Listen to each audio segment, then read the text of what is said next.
Oi pessoal, tudo bem? Então, hoje vamos falar sobre os povos pré-colombianos. Veja só, quando Cristóvão Colombo chegou à América, havia aproximadamente aí 50 milhões de pessoas vivendo no continente, claro, no continente americano. 50 milhões de pessoas, né? E dentre esses povos, etnias indígenas, é claro, podemos destacar aqui os maias, os incas e os astecas. Vou tentar falar suas principais características, tá? Em 6 minutos. Vamos lá. Os maias. Queridos, os maias hoje, região onde geograficamente podemos caracterizar a Guatemala, Honduras e Belize, tá?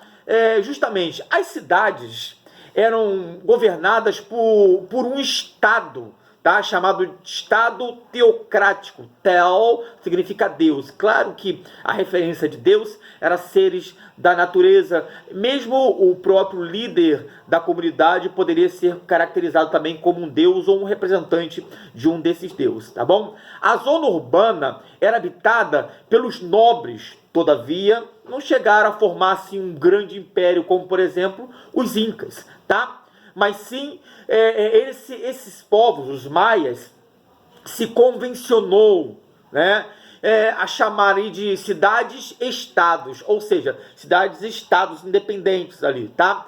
Você tem, no que diz respeito a grandes cidades, construíram pirâmides, olha só, pirâmides, né, chamado de Palenquete, Tikal, Maipan, Chichen Itzá, tá? Eram pirâmides, tá? Construídas para adoração dos seus deuses, tá bom? Ergueram essas pirâmides e esses palácios, olha só que interessante, né?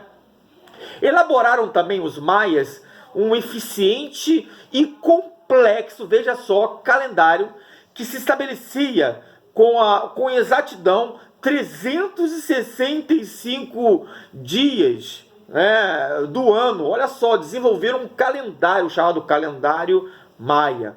Usaram uma escrita baseada em símbolos, olha só, chamado hieroglifos, tá? Hieroglifos, é muito difícil de falar esse trem, mas é legal, tá bom? Ainda desenvolveram a matemática.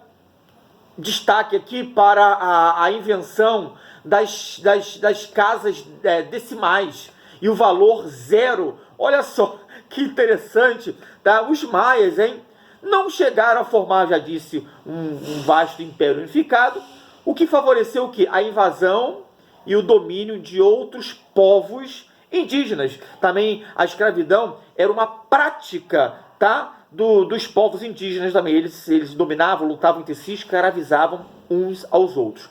Agora, os incas e suas principais características. Não possuíam escrita como os maias, estabeleceram um estado teocrático também como os maias, só que absolutista, olha só, tipo assim, tiveram um rei, né? Tiveram um rei chamado de soberano.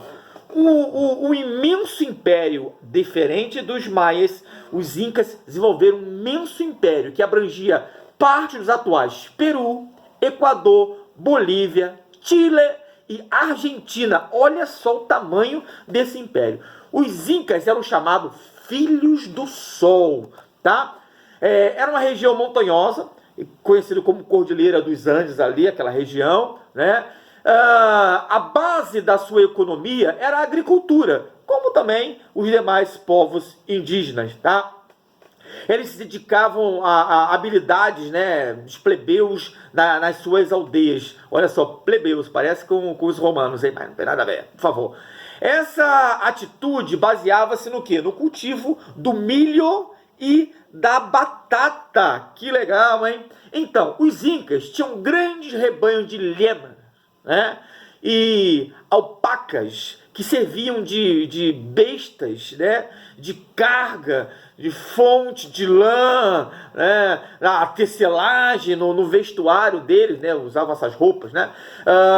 O seu templo mais conhecido chama-se Machu Picchu, tá? Machu Picchu foi redescoberto em 1911, ok? Então, senhoras e senhores, o desenvolvimento dos Quipôs, como era conhecido, ou seja, conjunto de nós, fazia parte da arquitetura deles, né? Nós colorido, e cada nó mesmo, colorido ali fundamentavam ali a organização social, o complexo de sistema, né, de contabilidade desenvolvido ali pelos incas, tá? O sistema de nós. A religião era mistura de culto à natureza e crenças mágicas, né? Tinha lá os seus templos, reverenciava lá o seu Senhor, o soberano, tá? Então, queridos, eu quero ficar aqui e passar para vocês um pouquinho das principais características, bem pouquinho, sobre os maias e os incas, tá bom? Valeu, gente. Forte abraço. Se cuidem.